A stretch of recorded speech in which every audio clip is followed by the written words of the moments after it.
aquel tiempo los pastores fueron corriendo hacia Belén y encontraron a María y a José y al niño acostado en el pesebre. Al verlo, contaron lo que se les había dicho de aquel niño. Todos los que lo oían se admiraban de lo que les habían dicho los pastores. María, por su parte, conservaba todas estas cosas meditándolas en su corazón. Y se volvieron los pastores dando gloria y alabanza a Dios por todo lo que habían oído y visto conforme a lo que se les había dicho.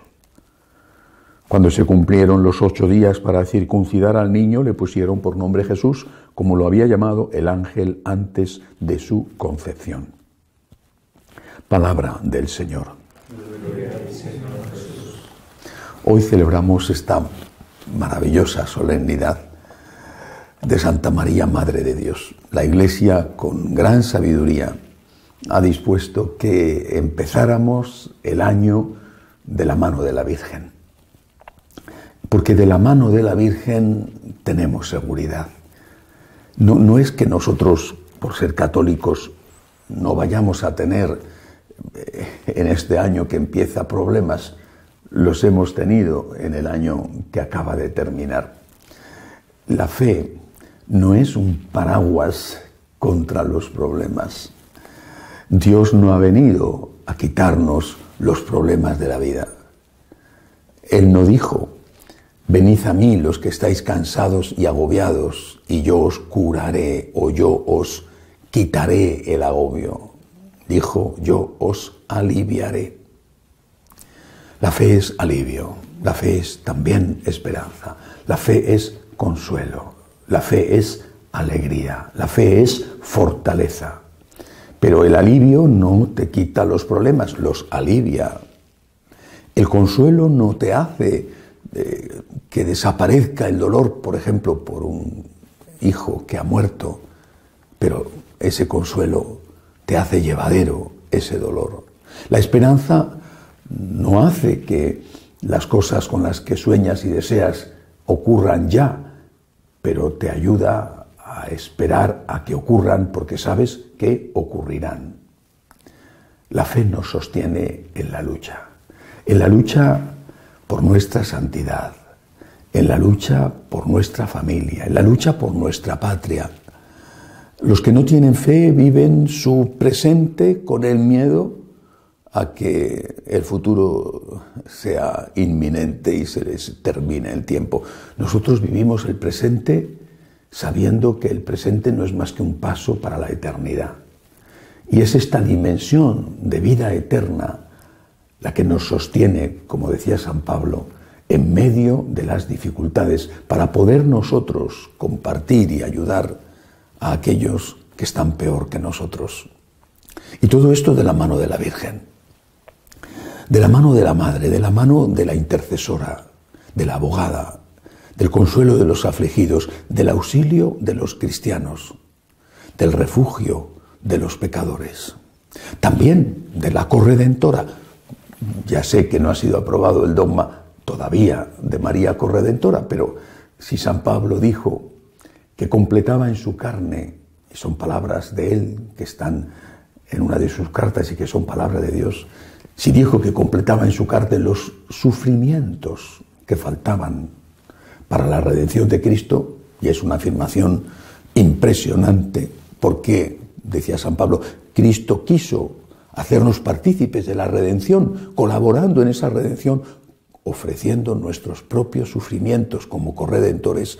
Si eso lo dice San Pablo de él, con mucho más motivo, obviamente, podemos decirlo de la Virgen, María corredentora, pero que nos invita a ser también nosotros corredentores.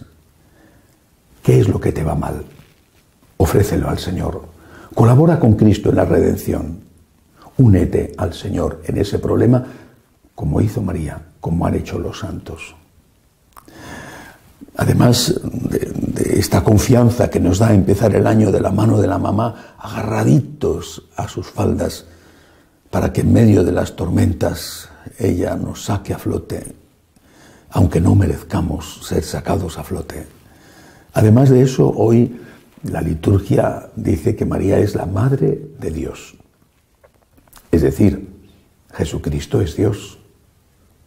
Cuando en los primeros siglos, sobre todo recién dada la libertad a la Iglesia con el edicto de Milán por Constantino en el año 313, cuando empezó a debatirse públicamente, porque se podía, antes no se podía, quién era Cristo, después cuál era la relación con Cristo, con Dios, con el Espíritu Santo, también se hablaba de quién era la Virgen.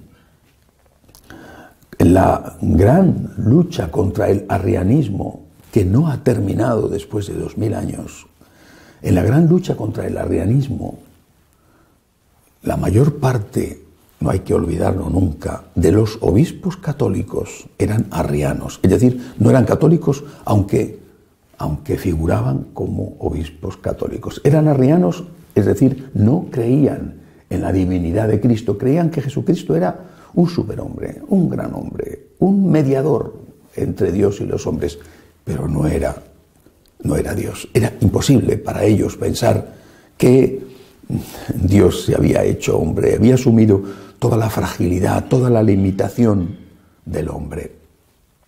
¿Cómo podía Dios, pensaban, haber nacido en una cueva de ganado? ¿Cómo se podía haber rebajado tanto? ¿Cómo podía haber muerto en una cruz? ¿Cómo podía haber exclamado, Dios mío, ¿por qué me has abandonado? Era imposible que aquel hombre fuera Dios. Era una especie de semidios, como creían los paganos en los dioses, cuando los dioses tenían relaciones con mujeres y engendraban hijos que eran semidioses. Eso era Cristo para, repito, la inmensa mayoría de los obispos supuestamente católicos del mundo. Incluso el propio Papa de la época titubeó y dudó porque el emperador, el poder, también era arriano.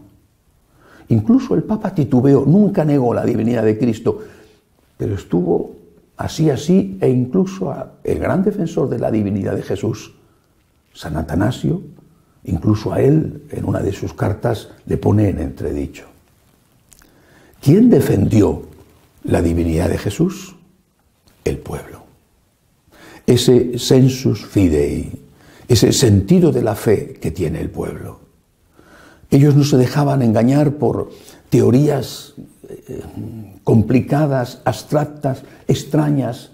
Ellos decían, Cristo es Dios. Estaba en la palabra de Dios, por supuesto. Cristo es Dios.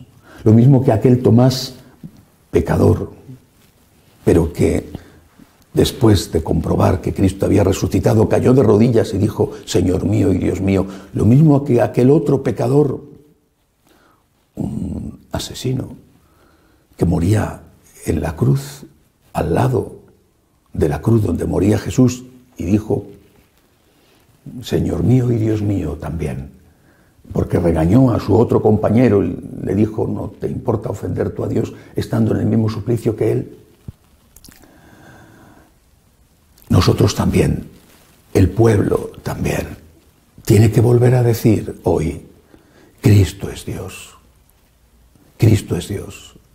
Y cuando se celebró el concilio de Éfeso, donde se debatía precisamente la divinidad de Jesús, dicen que el pueblo entró en la iglesia de Éfeso, en aquella ciudad donde había vivido la Virgen, en aquella ciudad donde había sido sepultado San Juan el Evangelista, y que el pueblo entró y rompió las puertas de la catedral. No sé si es una leyenda o una tradición, pero es lo que dicen, y que entró gritando dentro del templo donde, repito, la mayoría de los obispos eran arrianos, y entró gritando Teotokos, en griego, era el idioma que hablaban, Teotokos, Madre de Dios, Madre de Dios. Eso es lo que hoy también celebramos. Cristo es Dios y María es su madre.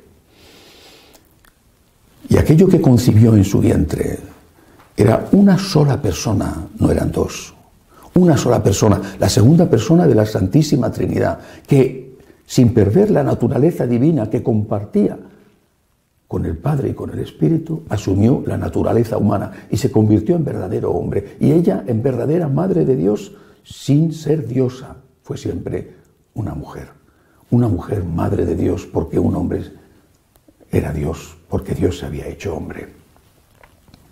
Así que hoy nos agarramos a las manos de la Virgen en medio de las tormentas y suplicamos: apiádate de nosotros, consuelo de afligidos. Apiádate de nosotros, refugio de pecadores. Apiádate de nosotros, corredentora. Apiádate de nosotros, ayúdanos en los momentos de oscuridad. Ayúdanos también para que no se nos suban a la cabeza en los momentos de triunfo, de alegría, de éxito.